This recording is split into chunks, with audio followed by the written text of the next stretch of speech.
Hello प्यारे बच्चों, केमफी मंत्रा bye Ravi Mishra के इस एजुकेशनल चैनल में आपका एक बार फिर से स्वागत है। पिछले लेक्चर में क्लास 12th के पिछले लेक्चर में हमने पहला चैप्टर स्टार्ट किया है, कुछ बेसिक बातें की हैं।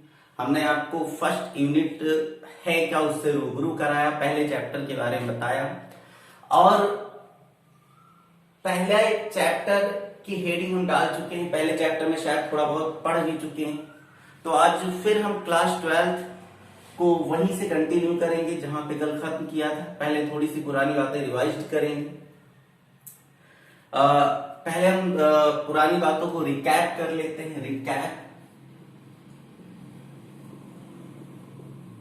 तो कल हमने पढ़ा था कि जो हमारी पहली यूनिट है स्थिर वैद्युत की, वो आई कहां से। तो हमने कहा था कि हम पढ़ रहे हैं इलेक्ट्रोमैग्नेटिज्म। क्या पढ़ रहे हैं? इलेक्ट्रोमैग्नेटिज्म, वैद्युत चुंबकत्व।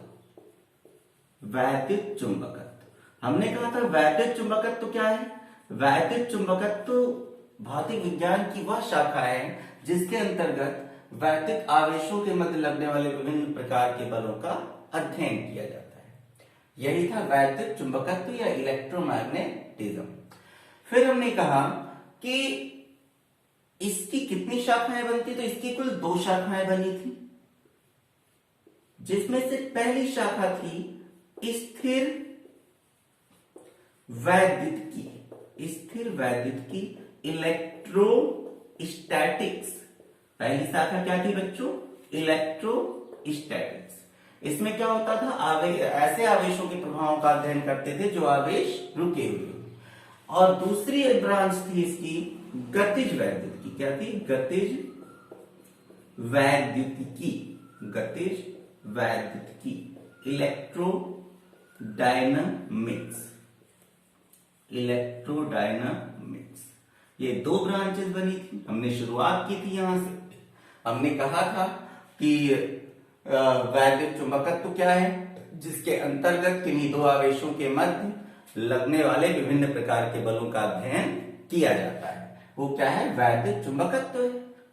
2 आवेश हैं या कितने भी आवेश हैं, उनके मध्य जितने तरह के बल लग रहे हैं, उन्हीं बलों को क्या कहते हैं? उसी की स्टडी को क्या कहते हैं? वैद्युत चुंबकत्व। फिर आया इसकी 2 शाखाएं, स्थिर वैद्युत की, गतिज वैद्युत की। स्थिर वैद्युत में आवेश जब रुका होता है उस समय वह क्या प्रभाव डालता है किसी अन्य आवेश पर, उसका अध्ययन हम करेंगे स्थिर वैद्युत में। और गतिज वैद्युत में किसका अध्ययन करेंगे? जो आवेश चल रहे हो तब वह अन्य आवेशों पर क्या प्रभाव डालेंगे। डेफिनेशन भी हमने देखी थी गतिज वैद्युत के डेफिनेशन में। हाँ, एक चीज आपको बता दें कि लास्ट में जो डेफिनेशन हमने लिखा था, जब हमने लिखा था कि वैद्युत चुंबकत्व की वह शाखा जिसके अंतर्गत गतिज अवस्था वाले आवेशों का अध्ययन किया जाता है, गतिज वैद्युत की कहते हैं। तो गतिज वैद्युत की नहीं, वहां शायद मैंने स्थिर वैद्युत की लिख दिया था, लिख नहीं दिया था, इरेज करके लिखा था। तो वहां स्थिर को इरेज नहीं किया, वहां स्थिर ही रहने दिया। तो वहां आप गतिज कर लेना। सॉरी, गलती हुई है वहां पे। तो इतनी बातें हो चुकी है। और इसके बाद हमने कहा था जब हम स्थिर वैद्युतिकी में पहुंचे तो स्थिर वैद्युतिकी में 2 चैप्टर्स हमें पढ़ने हैं, जिसमें पहला चैप्टर है चैप्टर 1 वैद्युत आवेश एवं क्षेत्र, इलेक्ट्रिक चार्ज एंड फील्ड। और इस चैप्टर में हमने कल थोड़ी सी बात की थी हिस्ट्री की। वैद्युत का इतिहास क्या है? बहुत ज्यादा इंपॉर्टेंट तो नहीं होता इतिहास, लेकिन अगर आप जाने तो अच्छा, कोई पूछ सकता है आपसे।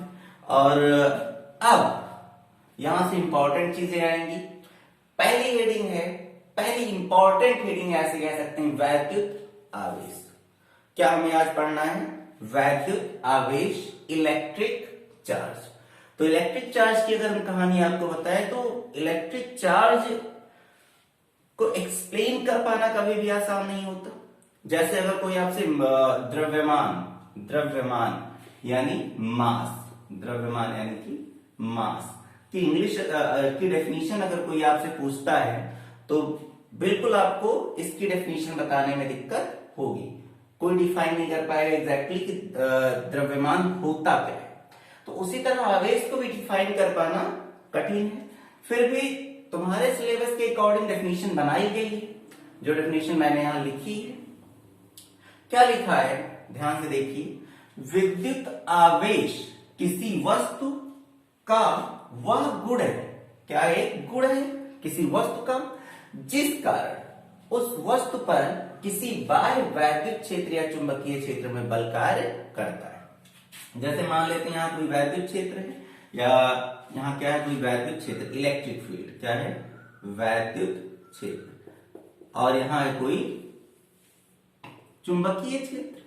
तो हमने क्या लिखा है कि आवेश एक गुण है जिसके कारण इस क्षेत्र में इस क्षेत्र में उस पर बल लगेगा।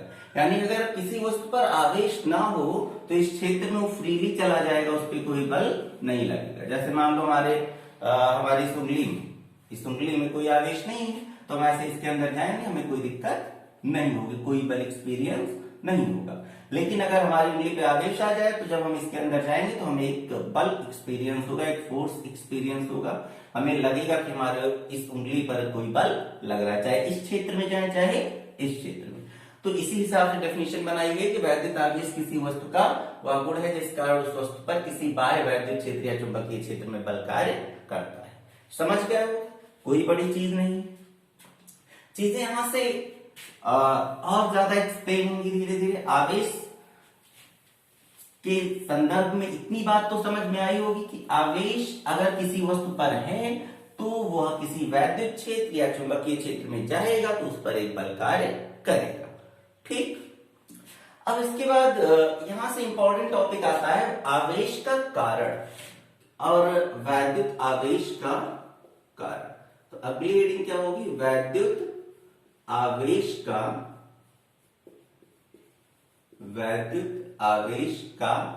कारण। रीजन किसका, रीजन फॉर इलेक्ट्रिक चार्ज। किसी पे वैद्युत आवेश आता क्यों है, ये चीज हमें यहां पे समझना है कि किसी पे चार्ज आता क्यों है। ठीक, वैद्युत आवेश का कारण, रीजन फॉर इलेक्ट्रिक चार्ज। तो आओ इसे समझें। तो हम पहले तो ये बता दें कि आवेश की शुरुआत कहां से होती है। तो वैद्युत आवेश की शुरुआत जो होती है वो होती है किसी, आपने थोड़ा बहुत केमिस्ट्री में पढ़ा होगा प्रोटॉन, न्यूट्रॉन, इलेक्ट्रॉन के बारे में। किस चीज के बारे में, प्रोटॉन,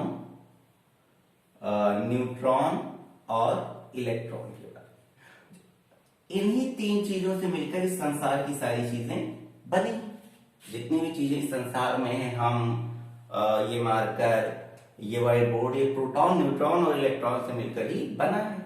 न्यूट्रॉन पे कोई आवेश नहीं होता। क्या होता है, इस पे कोई आवेश नहीं होता है।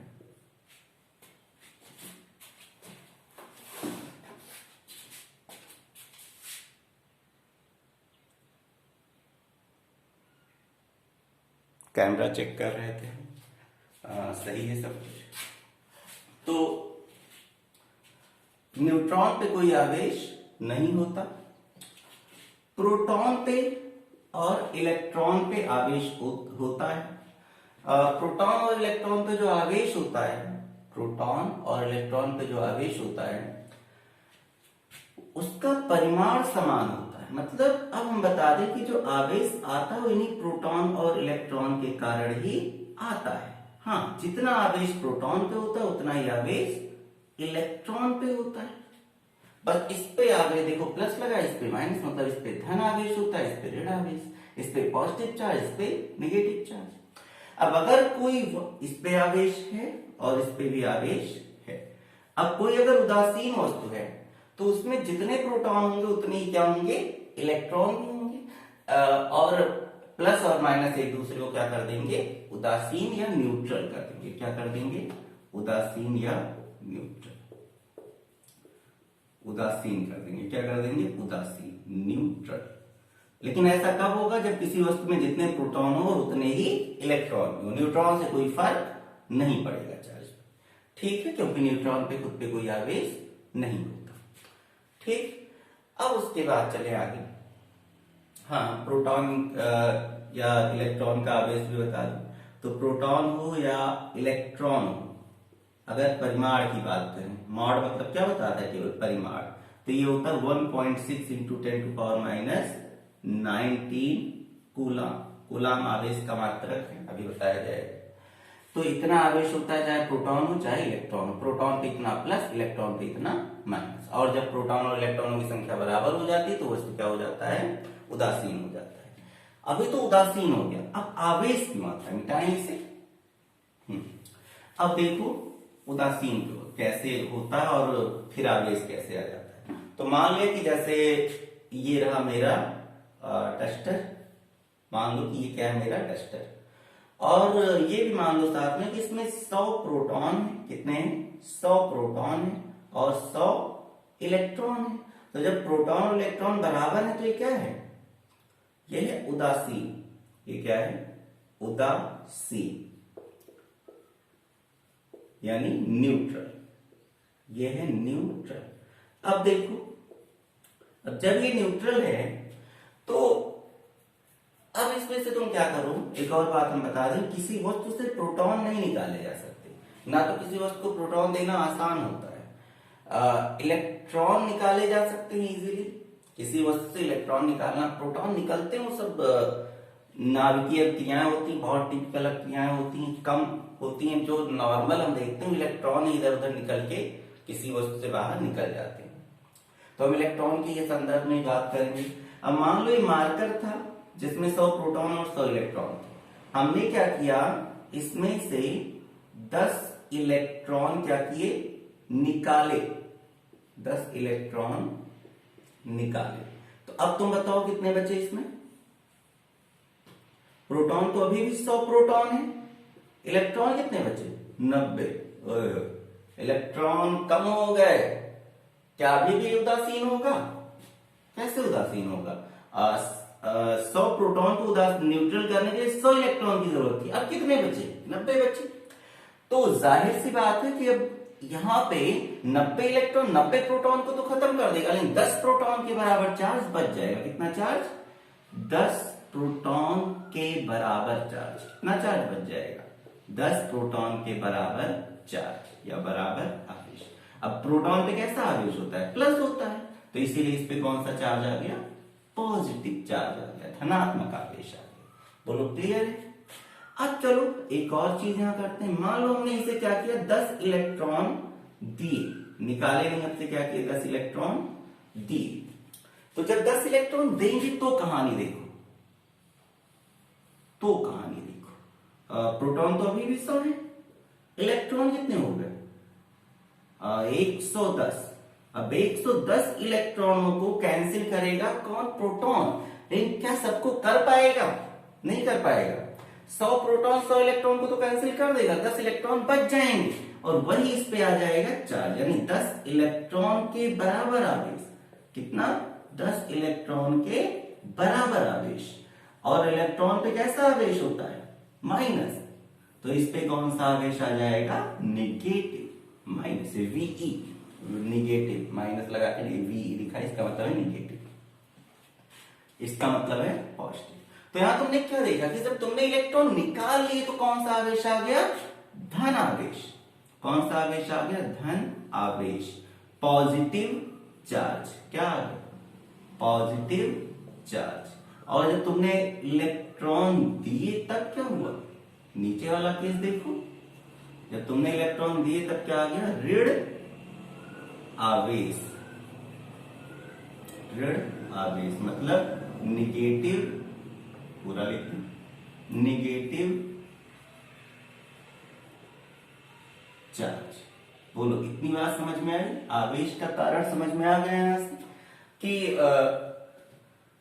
वैद्युत आवेश है क्या, पहले मैंने बताया। तो वैद्युत आवेश क्या है, जिस कारण किसी वैद्युत क्षेत्र या चुंबकीय क्षेत्र में किसी वस्तु पर बल लगता है। सवाल लगता है आवेश आता कहां है, तो हमने कहा आवेश किसी वस्तु पे भी जो आवेश होता है उसका कारण क्या है, उससे जब इलेक्ट्रॉन निकालो, यानी जब इलेक्ट्रॉन की कमी हो जाए तब आवेश आ जाएगा, जब इलेक्ट्रॉनों की अधिकता हो जाए या ज्यादा हो गए तब आवेश आ जाएगा। यानी आवेश का कारण कह सकते हैं इलेक्ट्रॉनों की कमी या अधिकता। कमी या अधिकता का मतलब हम किसके संदर्भ में बात करें? प्रोटॉन के संदर्भ में। प्रोटॉन से कम हो गए इलेक्ट्रॉन तो चार्ज आ जाएगा, प्रोटॉन से ज्यादा हो गए तो चार्ज आ जाएगा।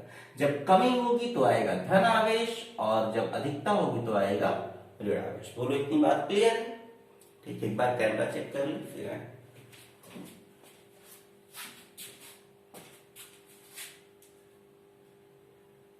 हाँ, सब सही है। तो यहां तक बात समझ में आ गई होगी। यहां से एक चीज और क्लियर हो गई कि आवेश कितने तरह के होते हैं। इसे इरेज करें, स्क्रीनशॉट लेना हो तो ले लो, इसे इरेज करें। हाँ, अब यहां से एक चीज और क्लियर हो रही है, वैद्युत आवेश का प्रकार। क्या क्लियर हो रहा है?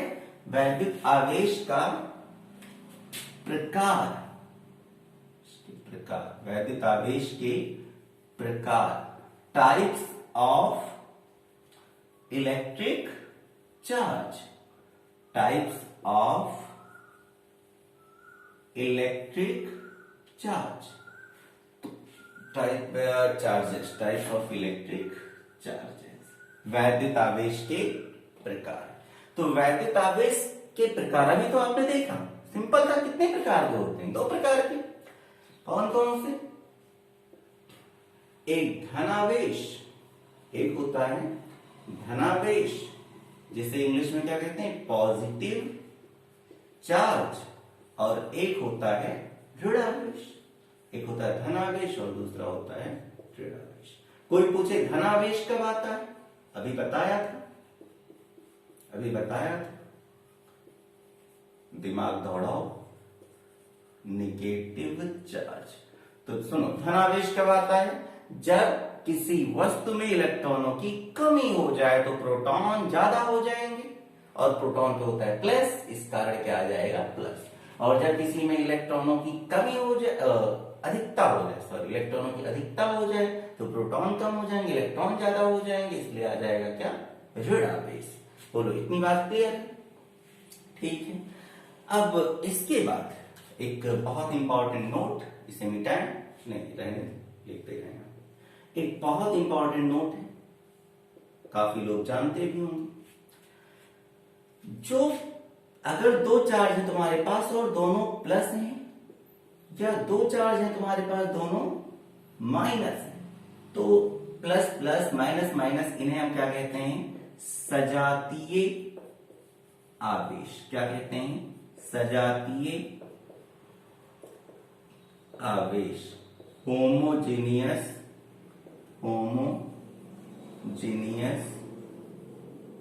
चार्ज। क्या कहते हैं? Homogeneous charges. ठीक, होमोजेनियस चार्जेस।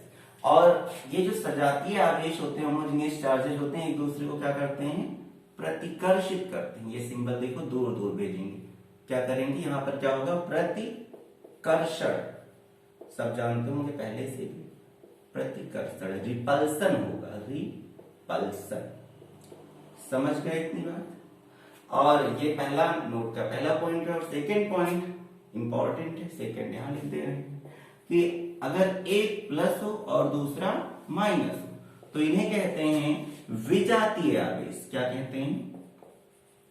विजातीय आवेश। इंग्लिश में क्या कहेंगे? Heterogeneous charges. Heterogeneous charges. अब हेट्रोजीनियस चार्जेस क्या करेंगे? सिंपल है, एक प्लस एक माइनस, यहां होगा आकर्षण, दोनों एक दूसरे को खींचेंगे। क्या होगा? आकर्षण, attraction.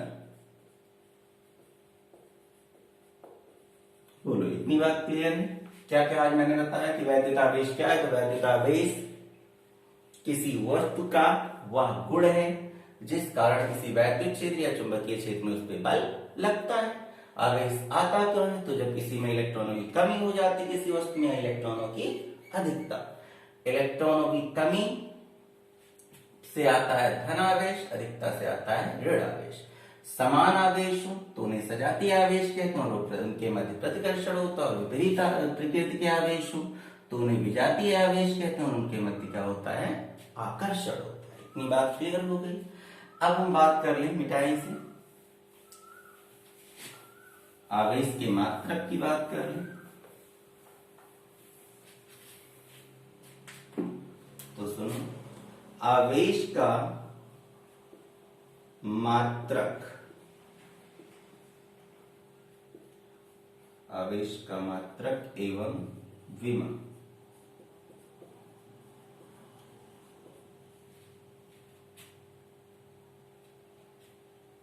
Dimension, unit and dimension of, unit and dimension of charge.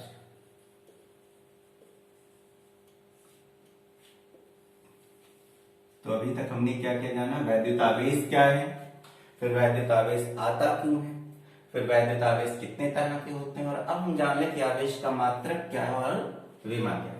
तो ध्यान दें, आवेश का मात्रक एसआई मात्रक, एसआई मात्रक होता है कूलाम। क्या होता है, कूलाम, जिसे केवल सी से लिखते हैं। एसआई मात्रक क्या है, कूलॉम, जिसे केवल सी से लिखते हैं। और अगर विमा की बात करें, विमा, तो विमा आप निकाल भी सकते हैं, 11th में पढ़ा होगा, नहीं पढ़ा तो आगे वीडियोस आएंगे, हम खुद अपलोड करेंगे, आप उसे पढ़ लेना। विमा यानी डायमेंशन। देखो, अगर किसी को एक फॉर्मूला पता है हाई स्कूल में जो पढ़ा होगा तुमने, I equal to Q by T. I होता है वैद्युत धारा, टी होता है समय, और क्यू होता है आवेश। यहां से क्यू बराबर क्या होगा, आई टी। आवेश क्यू है, ये क्या है, आवेश है, आवेश, इसी की विमा लिखनी है। आई क्या है, धारा, और टी क्या है, समय। अब हम यहां से विमा लिख सकते हैं आसानी से। तो विमा क्या हो जाएगी, विमा हो जाएगी, धारा की विमा होती है ए, और समय की विमा टी। तो आवेश की विमा क्या हो गई, ए टी। तो आवेश का ऐसा ही मात्रक कूलाम, और विमा क्या होती है, ए टी। क्या होती है विमा, ए टी। ठीक, इतनी बातें समझ में आ गई। अब हम यहां से आगे बढ़े, मिटा दे इतनी बातें।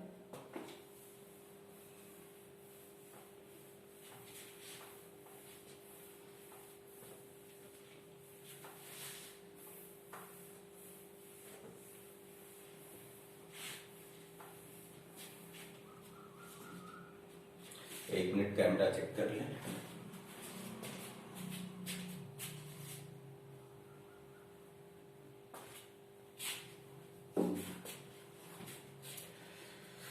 हाँ, कैमरा बार बार चेक करना पड़ता है कि कहीं मेहनत बेकार ना चली जाए। तो अब हम थोड़ा सा वैद्युत आवेश के दैनिक उदाहरण देखेंगे। क्या देखेंगे, वैद्युत आवेश के दैनिक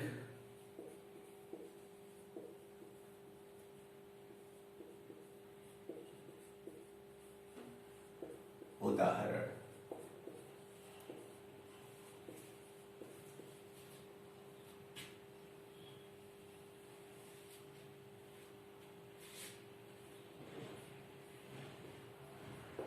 डेली लाइफ एग्जाम्पल्स ऑफ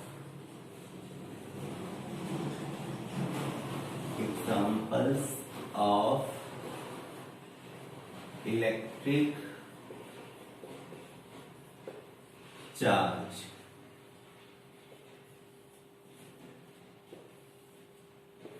क्या लिखा है, वैद्युत आवेश के दैनिक उदाहरण, daily life examples of electric charge. जो हमने इतनी देर से समझा ही, हम इसे फील कैसे कर सकते हैं, और फील करके देखें।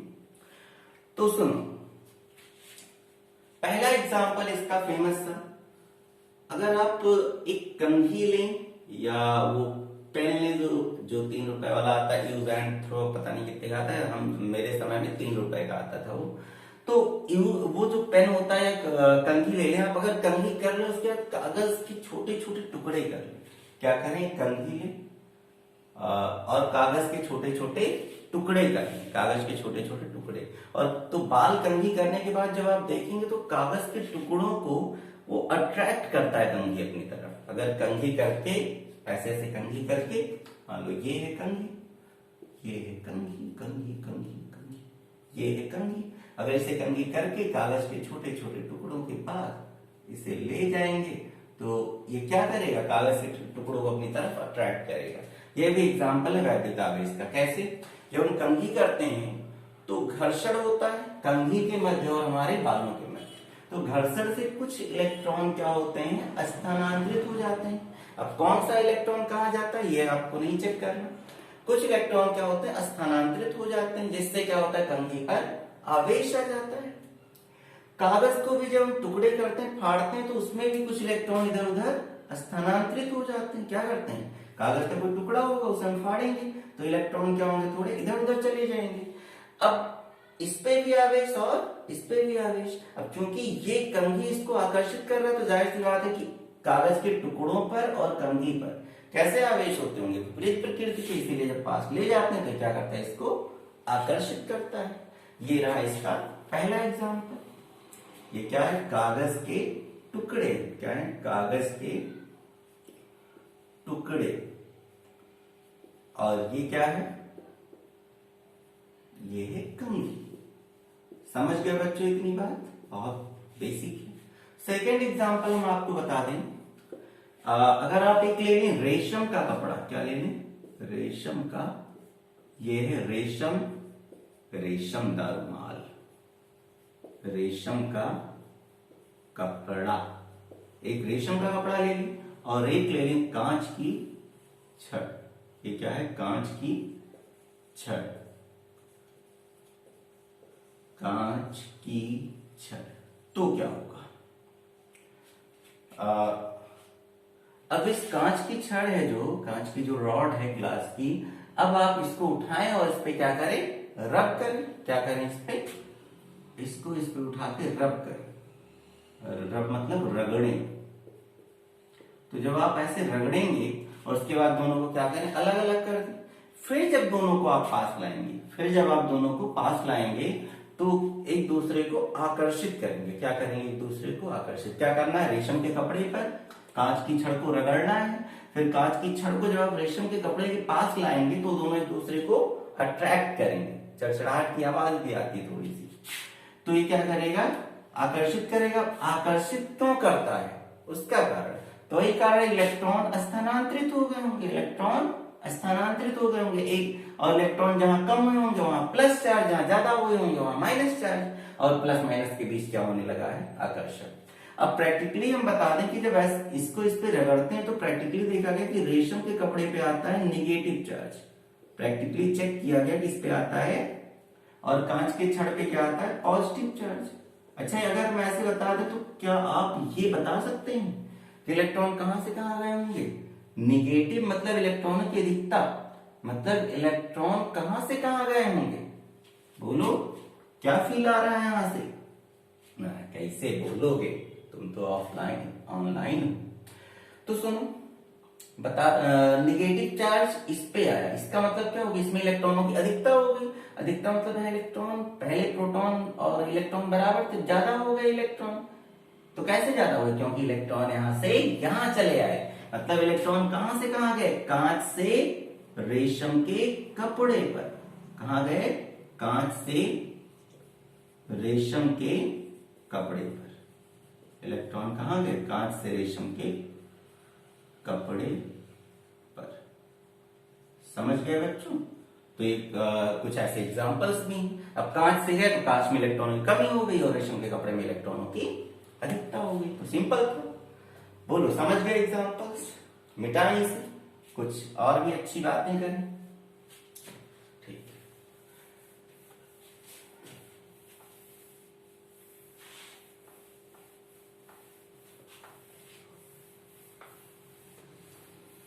तो अब तक आपने क्या पढ़ लिया, वैद्युत आवेश क्या है पढ़ लिया। फिर पढ़ लिया कि वैद्युत आवेश आता क्यों है। फिर पढ़ लिया कि वैद्युत आवेश के प्रकार कितने होते हैं, फिर वैद्युत आवेश को हम कैसे फील कर सकते हैं रियल लाइफ में। और अब उसके बाद हमें पढ़ना है क्या, हाँ हेडिंग लगाओ, आवेश तथा द्रव्यमान में अंतर। क्योंकि हमने पहले ही कहा था द्रव्यमान को जैसे एक्सप्लेन करना मुश्किल है, ऐसे आवेश को भी मुश्किल है। दोनों आंतरिक गुण हैं, एक किसी भी वस्तु के आंतरिक गुण हैं ये दोनों, आवेश और द्रव्यमान, तो उसे एक्सप्लेन करना मुश्किल है। तो दोनों में अंतर क्या है वो हमें पढ़ना। तो आवेश तथा द्रव्यमान में, हेडिंग लगाओ सब लोग, आवेश तथा द्रव्यमान में अंतर, डिफरेंस बिटवीन ये बिटवीन लिखा है, चार्ज एंड मास।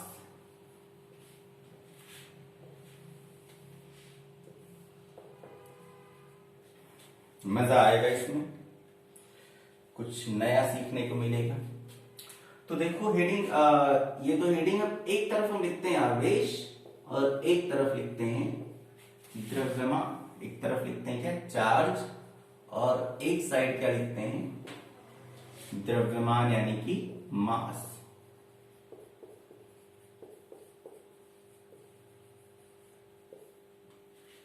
आओ कुछ अंतर खुद से निकालने की कोशिश करें।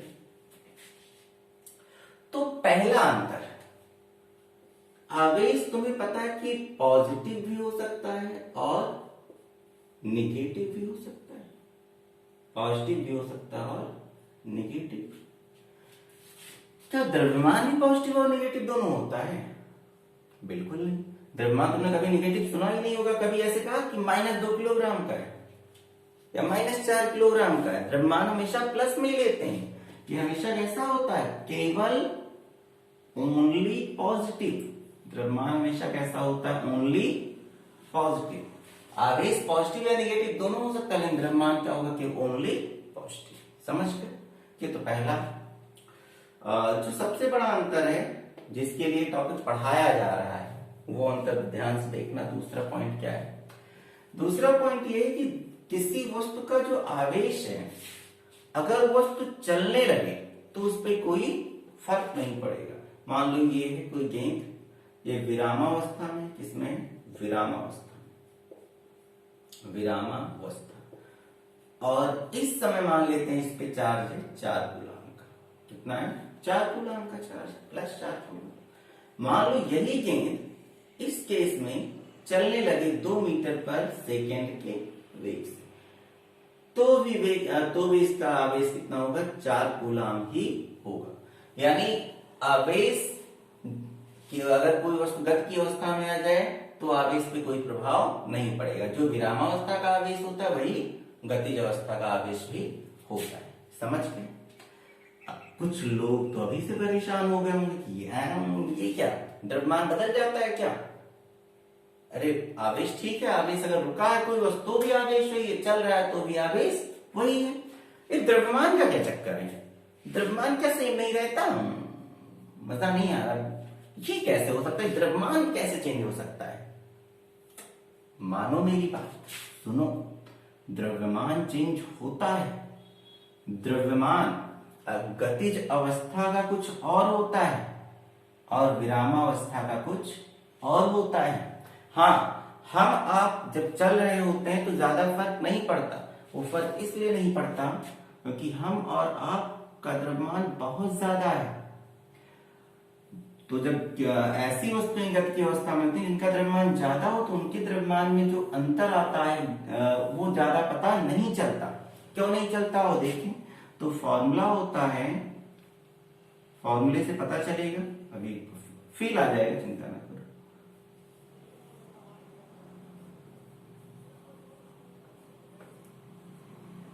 फील आ जाएगा। पहले इतनी बात समझो कि आवेश किसी वस्तु का, अगर आवेश वस्तु चल रहा हो तो भी वही होगा, रुका हो तो भी वही होगा, बहुत तेज चलने लगे तो भी वही होगा। यहां ऐसा नहीं है। ये देखो m क्या है?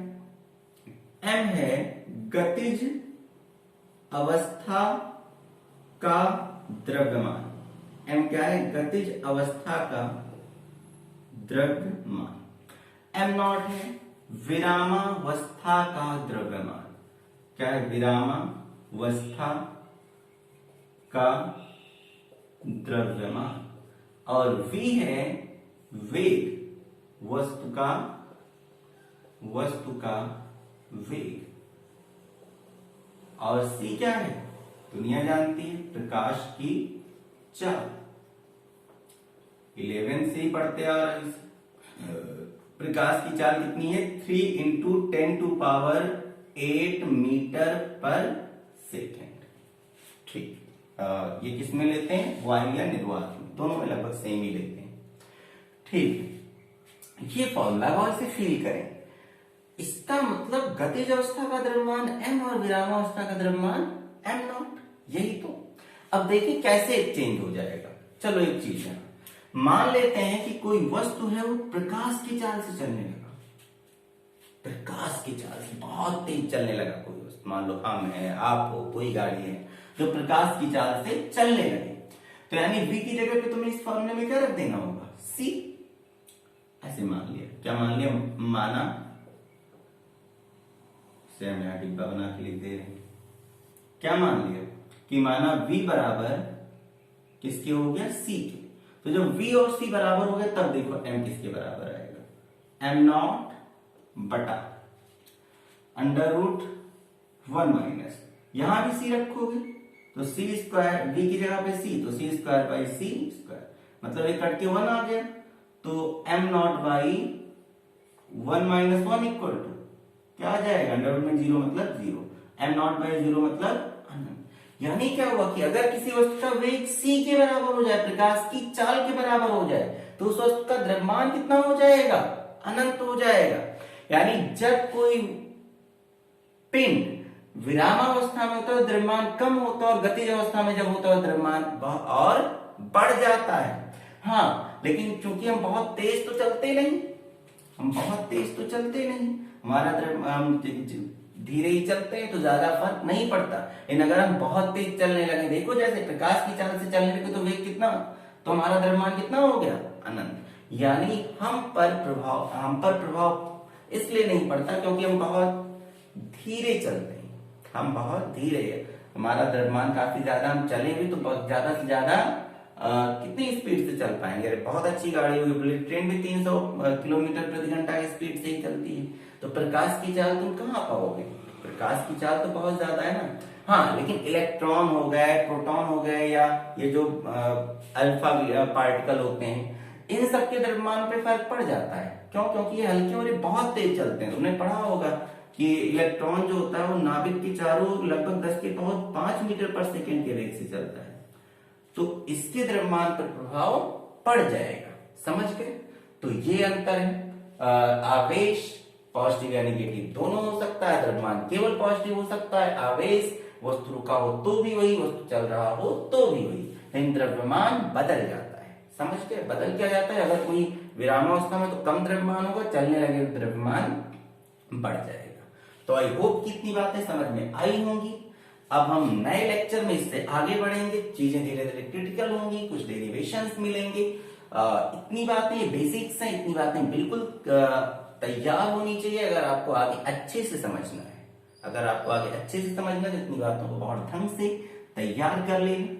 इसी के साथ आप से हम विदा लेना चाहते हैं और अगले वीडियो में फिर मिलेंगे, जिसमें इससे आगे की बातें होंगी।